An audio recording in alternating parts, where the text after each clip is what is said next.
ओम शांति। आज 18 जून 2022 है और आज के साकार रूप से चले हुए मधुर महावाक्य हैं। आज की मुरली में बाबा कह रहे हैं कि तुम बच्चों को ये स्मृति है कि बाबा आए हैं, हमारे सम्मुख हैं, ब्रह्मा तन में प्रवेश किया है और कल्प कल्प बाद ऐसे ही मिलते हैं और ज्ञान देते हैं। ये सीन फिर दोबारा रिपीट होती है हर 5000 वर्ष के बाद। तो बाबा अभी आकर ज्ञान दे रहे हैं कि आत्म अभिमानी बनना है और इससे ही स्वराज्य का तिलक अपने आप को देना है। और इसका आधार बाबा कहते देह सहित देह के सब संबंधों को भूलो, तभी स्वराज्य का तिलक मिलेगा, क्योंकि ये तिलक स्वराज्य का आत्मा के लिए है। देखते हैं आज की मुरली से रतन। टॉप लेफ्ट में बाबा कहते मीठे बच्चे, स्वयं को 21 जन्मों के लिए स्वराज्य तिलक देना है तो देह सहित देह का सब भान भूल एक बाप को याद करो।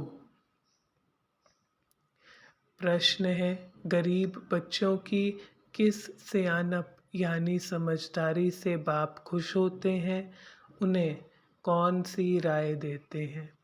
बाबा कहते गरीब बच्चे जो अपना टिक्कर ठोबर कौड़ियाँ बाबा की सेवा में सफल कर भविष्य 21 जन्मों के लिए अपना भाग्य जमा कर लेते हैं, बाबा भी उन बच्चों की इस सियानप से बहुत खुश होते हैं।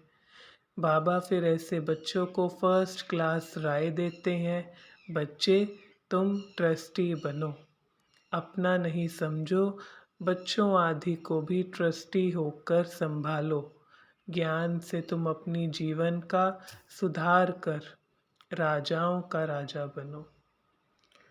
गीत चला, तकदीर जगाकर आई हूँ, तकदीर जगाकर आई हूँ।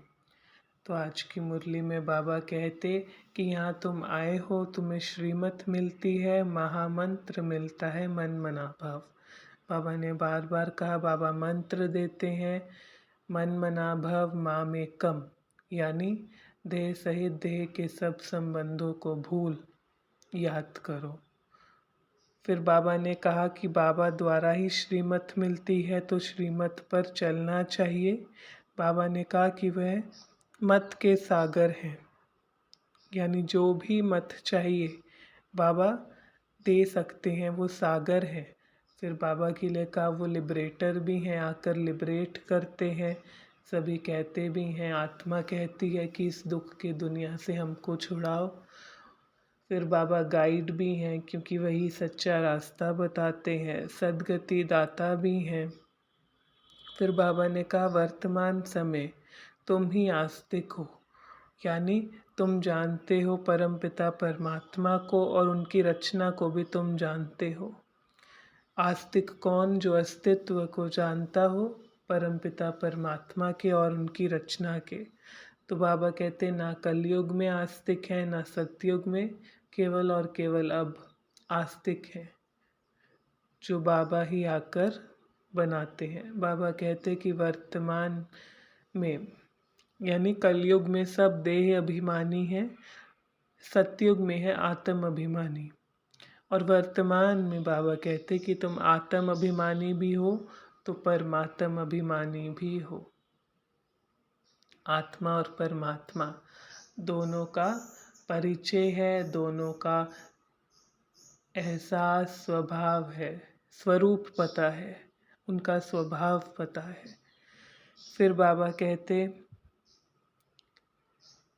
कि देह को अगर याद करते हो, देह समझते हो, तो देह के सभी संबंधी चाचा मामा गुरु गोसाई आदि सब याद आ जाते हैं। इसलिए बाबा कहते कि बाबा सतगुरु हैं तो सत मंत्र देते हैं, मामेकम और मन मना भाव।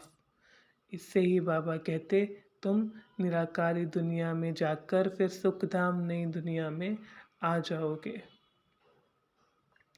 बाबा ने कहा ये है ही दुखधाम, ये है मृत्युलोक, मनुष्यों की तकदीर वर्तमान में देखो कैसी है। ये हम सब देख सकते हैं। फिर बाबा कहते ये दुनिया बदल रही है, तुम परम धाम जाते हो। बाबा यहाँ ज्ञान सुनाते हैं, तकदीर बनाते हैं, फिर तुम नई दुनिया में आते हो। बाबा कहते कि ये जो ज्ञान सुनना है, ज्ञान देने वाला ही शिव बाबा है, वर्षा भी उन्हीं से मिलता है, बाकी और किसी से ये वर्षा नहीं मिलता। ना रथ द्वारा मिल सकता है, ना जो ज्ञान देने वाले बीकेज हैं बाबा कहते उनसे भी नहीं। वर्षा लेना है तो याद एक ही को, शिव बाबा को करना है। बाबा कहते तुम्हें अब स्मृति है कि वही पूज्य थे, अब फिर पुजारी बने हैं, जिनके जड़ चित्र मंदिरों में हैं, फिर पूजते हैं उनको। जैसे ये चक्र फिरता है तो फिर पूज्य से पुजारी बन जाते हैं। बाबा कहते ये नॉलेज बुद्धि में है। तो बाबा स्मृति दिलाते हैं कि हम ही पूज्य थे, फिर पुजारी बने हैं। मंदिरों में जो आज पूजा हो रही है, बाबा कहते तुम्हारी यादगार स्वरूप है। बाबा कहते कि अभी रावण राज्य है, दूसरी तरफ है राम राज्य। रावण की सेना में कितने सारे हैं रावण की तरफ, और राम की तरफ कितने थोड़े हैं। फिर बाबा कहते कि यहाँ पर पतित दुनिया है, यहाँ पर शिव बाबा के पैर तो हैं नहीं जो वो पैर रखें। देवताओं के भी पैर इस पतित दुनिया में आ नहीं सकते। एक बात फिर बाबा ने कही कि तकदीर बनाने के लिए तदबीर चाहिए। यानी बाबा बता रहे हैं कि तकदीर भी कैसे बनती है, तदबीर से, यानी पुरुषार्थ से। अगर पुरुषार्थ हो तो फिर तकदीर बनती है। बाबा कहते हैं कि अपने भूतों को निकालो, दिल दर्पण में देखो, हम लायक बन रहे हैं, मैनर्स धारण कर रहे हैं। तो बाबा कहते हैं कि हर रोज़ बाबा तुम्हें समझ देते हैं तो तुम्हें उसकी धारणा करनी चाहिए। बाबा कहते हैं झाड़ के लिए कि यही एक आदि सनातन देवी देवता धर्म आदि समय से था, जो अब बाद में झाड़ विस्तार को पाया है। और फिर बाबा ने कहा कि यही रुद्र ज्ञान यज्ञ है, ये आगे भी रचा था, इसमें ही सारी दुनिया स्वाहा हो जाएगी, सब खत्म हो जाएंगे, यानी प्योरिफिकेशन हो जाएगी, रिजुविनेट हो जाएंगे, यहाँ आकर फिर राज्य करेंगे नई दुनिया में। तो ये आज की मुरली से रतन थे। टॉप मिडल में मन मना भव एक ही महामंत्र से बेड़ा पार हो जाता, पतित पावन बाप एक ही बार आकर श्रीमत देते। पतित पावन कौन है? परम पिता परमात्मा पतित से पावन बनाए, पावन दुनिया में ले जाते हैं, उनको ही पतित पावन सद्गति दाता कहा जाता है। बाबा कहते कि तुम पारलौकिक पिता को भूल जाते हो, जो 21 जन्म का वर्षा देते हैं, उन्हें याद करना भूल जाते हो तो शर्म नहीं आती? शर्म आनी चाहिए कि उन्हें भूल जाते हैं। धारणा के लिए अंदर से भूतों को निकाल नर से नारायण बनने के लायक बनना है। दिल दर्पण में देखना है कहाँ तक लायक बने हैं। अपने को आत्मा समझ अशरीरी बन बाप को याद करना है। शरीर का भान न रहे, इसका अभ्यास करना है।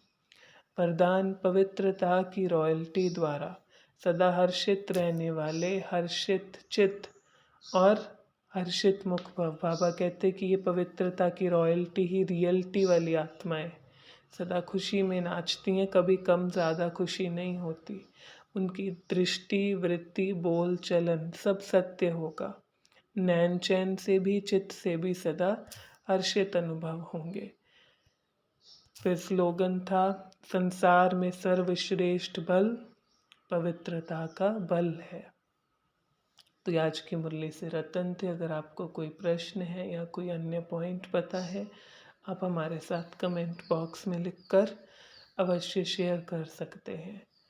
अच्छा, ओम शांति। शुक्रिया बाबा, शुक्रिया।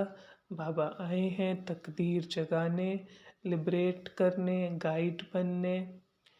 मत के सागर हैं, मत देते हैं, ज्ञान के सागर हैं, सतगति दाता हैं। तो ऐसे बाबा को हम शुक्रिया करते हैं और याद करते हैं। अच्छा, ओम शांति।